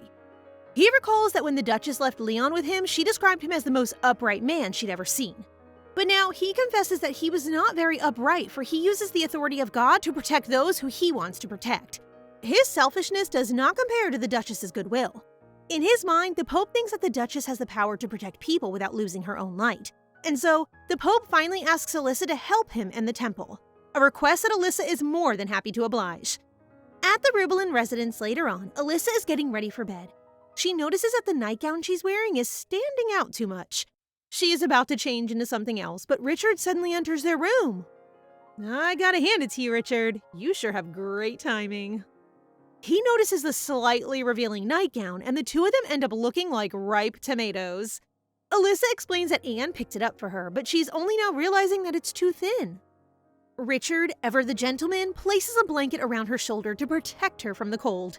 As her husband ushers her to bed, she begins thinking that Richard did not even say that the gown looked good on her, so she asks him if he thinks it is pretty. But when he replies that it is and it suits her, he also adds that her stomach is growing big. Oh, wrong move, Richard. Pregnant hormones ensue. He tucks her to bed, but she is frozen in shock. She is so embarrassed that he probably thinks she has gained weight. She is so pissed off with him that she smacks his arm. Richard is confused as to why his wife is acting like this, but with a quite sinister laugh, she reasons that she saw a fly land on his arm. Poor Richard. You should learn how to deal with your wife's mood swings soon. The next morning, Elisha is quite guilty that she acted that way. She is well aware that it is natural for her belly to grow since she's pregnant, so she shouldn't get angry at Richard for no reason. She is beginning to notice that her emotions are all over the place, and she realizes that it is all because she wants to look pretty in front of Richard. She convinces herself that she doesn't have to, because why would she want to look pretty for a friend? Right then, her train of thought is interrupted by a sudden realization. Could it be that she has fallen for her incredibly handsome husband? How is that even a question? Also, how are you only realizing this now? Elisha feels like a fool for not connecting the dots sooner. She actually likes Richard, not just as a friend, but as a man. With this knowledge, what is she supposed to do? Well, I don't know. Tell him, perhaps? Later on, the doctor checks on Elisha's condition. She assures the couple that the baby is growing healthy. She advises them to talk to the baby a lot, and since this is a stable time, Elisha can eat whatever she wants, and they can even go on picnics. As for the thing that couples do, the doctor advises that they do it gently so as not to strain anyone. Elisha and Richard can only blush as they listen to the doctor. They are so cute when they are embarrassed. When the doctor leaves, Elisha invites Richard to go on a picnic in the suburbs. However, he tells her that they should do it later because she had a fever earlier and that it could be bad for the child. Once more, Elisha's temper gets the better of her and exclaims that as precious as the child is, Richard should also value her. Shocked that she shouted at him, Elisha apologizes and runs away, leaving an even more worried Richard behind. Back in their room, Elisha is once again feeling guilty for being mad at Richard, especially since he was just worried for her. A moment later, Richard enters the room as well. Then he kneels before her, apologizing for not thinking about how she feels. He tells her that she is precious and that he wants to do better for her. OMG, no one can ask for a better husband. He confesses that this is the first time that he has someone who is valuable to him, so he is quite clumsy. He holds her hand, and all he asks of her is to like him a little. Gosh, if you only knew her feelings too, Richard. I am practically bursting with excitement right now. Elisha, while looking at his sincere expression, wonders if it is right for her to hope that he also has feelings for her. So she takes her chance, and she tells him that she likes him a lot, shocking him. However, she deprecatingly tells him that their feelings are quite different. She apologizes and declares that she'll sleep alone. When she turns to leave, Richard embraces her from behind, asking if she really means what she said. She is so embarrassed that she tries to deny it, but he turns her around, wanting to know the truth. She is in tears and she doesn't answer, so Richard decides to show her what he means instead. He holds her face and he leans towards her until their lips meet. Right then, he tells her that he loves her a lot. Oh my God, finally! The most awaited confession. Evidently, Elisha is still insecure about their relationship, and despite Richard's confession, she thinks that he is only taking responsibility for her since they are a married couple. But Richard is quick to prove her wrong. He embraces his weeping wife and assures her that he doesn't love her because she is his wife. He loves her because she is Elisha. My heart is bursting right now. This moment is so precious. I just can't help it. He continues by saying that he's been loving her for a long time, but he never told her because he was scared that his love would become a burden for her. As he wipes the tears on Elisha's cheeks, he apologizes. He recounts that his life was once all about revenge, but now all he wants is to live happily with her. He takes her hand and holds it to his chest as he asks her if she is willing to fulfill his wish of a life with her. Right then, Elisha gathers her courage to tell him that their wish is the same. She kisses him and confesses that she loves him too. Oh, they are so lucky to have each other. Later on, while Elisha is in her chambers and still feeling giddy about the love she shares with her husband, a letter from the royal palace arrives. She has been invited to a tea party. She is instantly suspicious about Rose's and the Empress's intention, especially since she just had a fight with Rose not long ago. But still, she relays that she will definitely attend. At the elegant tea party held in the Imperial Palace, guests begin wondering where the Duchess Elisha and Marchioness Olivia are. We then find out that the Empress has ordered Rose to give the two varying invitations. Wrong information is written on those invitations, stating a different time and a different dress code. Ugh, these two! Always trying to ruin things for Elisha. Rose made sure that even though the two consolidate with each other, they will only think that the dress code is a lie. No matter what they wear, they will still lose face. We'll see about that. Right when the guests begin talking about how the two ladies do not respect the Empress, Alyssa, along with Marchioness Olivia, arrive at the scene. With a bright smile, Alyssa apologizes for being late, using the horrible traffic as an excuse. Rose is horrified to discover that the two are actually somewhat on time and are wearing the correct dress code. Unfortunately for her, our Alyssa is smart. Rather than asking Countess Olivia about the validity of the invitation, she asks a third person, Countess Halos. She learns the true details of the tea party, proving once again that it is difficult to one-up her crown princess.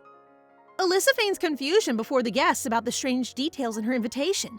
She tells everyone that someone might have misunderstood her relationship with the crown princess when in fact, the princess actually cares for her.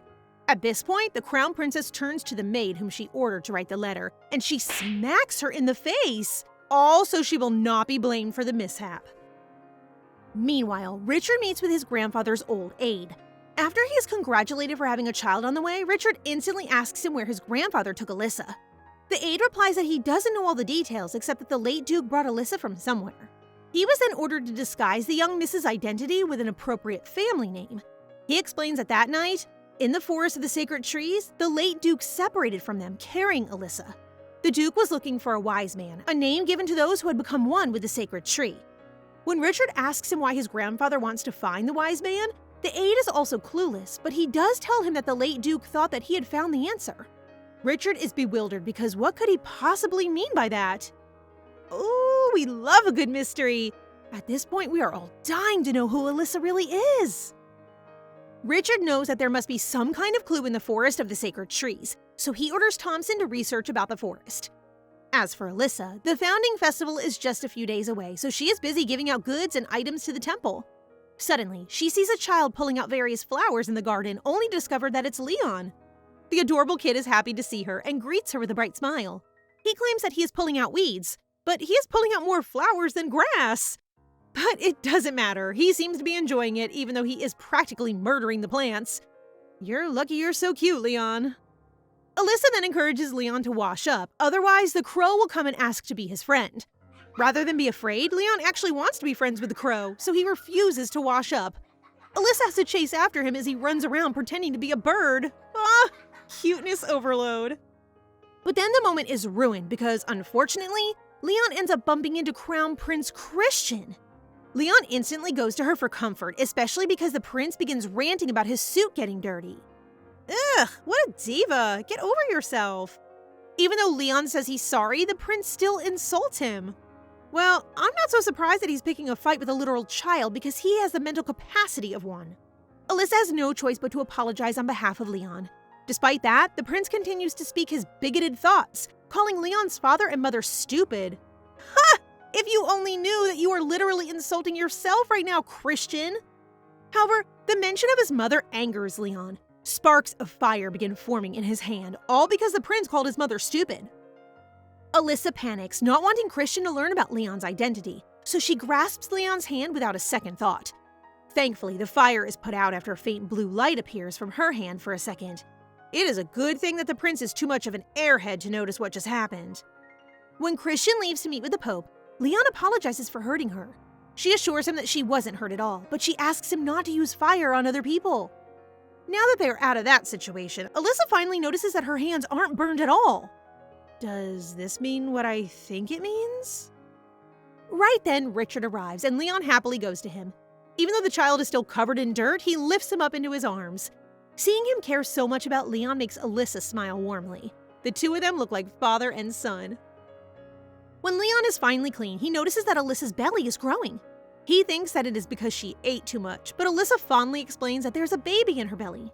Like any curious child, Leon asks how this happens, so Alyssa looks pointedly at Richard. You two are not subtle at all. Alyssa opts for a simple answer and explains that when you kiss someone you like, you will have a baby. To her horror, Leon asks her that since he likes her, will she have a baby if he kisses her? What? This child is so random! So she frantically explains that he shouldn't go around kissing people. Meanwhile, Marquis Dion comes home to Princess Michaela. Seeing that he is drunk, she reprimands him for drinking too much, but he is upset because the Duke of Rublin ignored him during the meeting. The princess is enraged as well, calling the Duke and Duchess arrogant. Suddenly, the butler informs him of a visit from Viscount Magenta that morning. The Marquis is annoyed that the man keeps on telling about his series of failed business. But then he remembers an item the Viscount is trying to sell him. Instantly, he turns back to the butler and orders him to inform his uncle that he'll come to see him. While in a carriage, Richard is deep in thought. He is thinking about the investigation of the sacred forest and the surrounding area. He hoped he would find something, but even though he tried checking the villages around the forest, he failed to find anything. He is so distracted that he fails to hear Elisha calling him. When he finally notices, she is already worried for him. Elisha caringly asks him if he is hurt somewhere, and Richard replies that he is fine. On the contrary, he should be the one taking care of her. Elisha smiles like the sun and declares that she and the baby are strong. The couple then arrives at the National Day celebration where tons of people are gathered, nobles and commoners alike. Suddenly, she notices that Marquis Dion is present along with Princess Michaela. She also notes that he came with many knights. Suspicious? I think so too. What evil plans do these two have? One thing about National Day is that it is so boring. The nobles, including Elisha, can barely stand to sit there and listen to the endless sermons. It's a good thing that the play is different this time.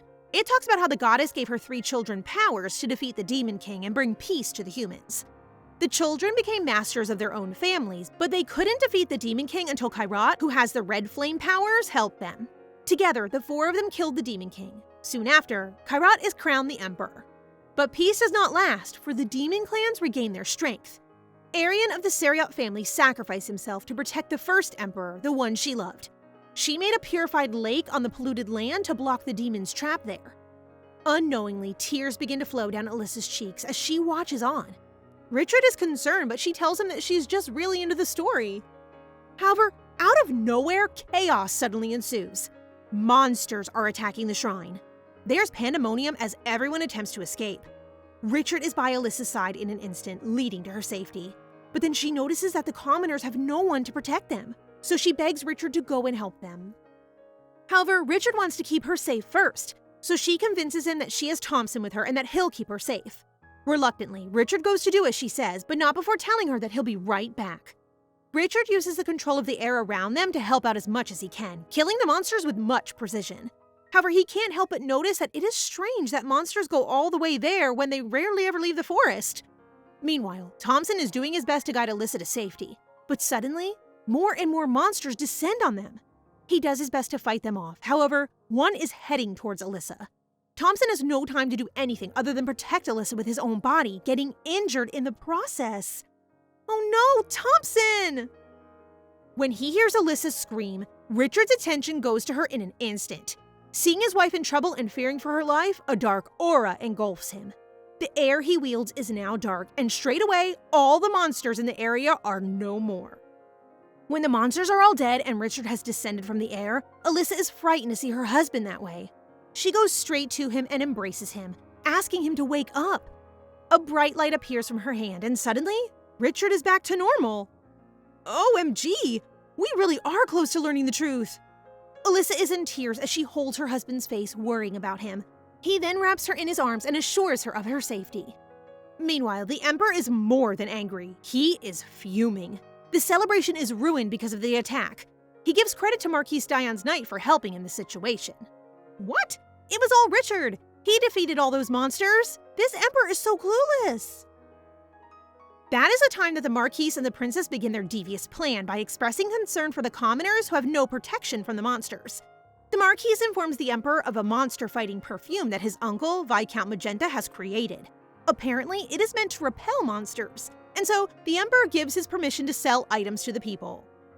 OMG, was this all a business venture? What is wrong with you people? To make matters worse, the Marquis even gets Richard in trouble by accusing him of negligence since the area where the shrine is was his responsibility, implying that the attack was his fault. Ugh, this man is certainly claiming a higher spot in our hate list. In the aftermath of the attack, the Pope puts up a massive shield, and Elisha is amazed by the scale of his ability. Richard then asks her to return to their residence first, as he will remain since there are still monsters out there. Later on, the Pope checks on his back and is surprised by the dark energy coming from Richard. The Duke explains that this power began manifesting when he had pain in his back after a ceremony around the end of March. In his mind, the Pope is certain that this isn't just bad energy. This one digs into the soul and sticks to it. He informs the Duke that it is difficult to purify this energy at the moment. He tells him he will try later when he's able to use his full strength. The Pope warns him to keep his distance from the Duchess for a while in case something like that happens again. Richard reluctantly agrees to his advice. Left alone, the Pope contemplates what he saw Elisha do to Richard during the attack. It is definitely divine power. He is certain that Viscount Lohengrin has no relation to the Serial family, but there is a possibility of them having a distant ancestor. But why does he end up thinking about his beloved Juliana and her lost child? He had searched and searched for their child's body after he was informed that it was born prematurely. But in the end, he became the worst father for not being able to find his child's body. But now, here he is having pitiful hopes once again. Okay, calm down, everyone. We really are getting to see the puzzle pieces come together. Could this be true? Back in the Rubelin residence, Elisha is deep in thought. She knows for sure that someone has deliberately dragged those monsters into the temple. Suddenly, Anne comes bursting through the door, worrying for her, even though it is her day off. The kind maid is so concerned for her that she rushes to see her. She then shows the Duchess an item she brought for her. It's a monster repellent complete with the Emperor's certificate. Huh, will you look at that? That attack is definitely a marketing strategy. They should work in PR. Elisha is so bemused that just because after the monster attack, this monster repellent starts being sold in the market. How dare they look down on them? Right then, Agwil arrives, and with a dark look on her face, she orders an investigation in the forest. And that's it for today, guys. What did you think? As always, don't forget to like the video and comment for the next part so we know you want more. Remember to subscribe and turn on notifications for updates. See you in the next one!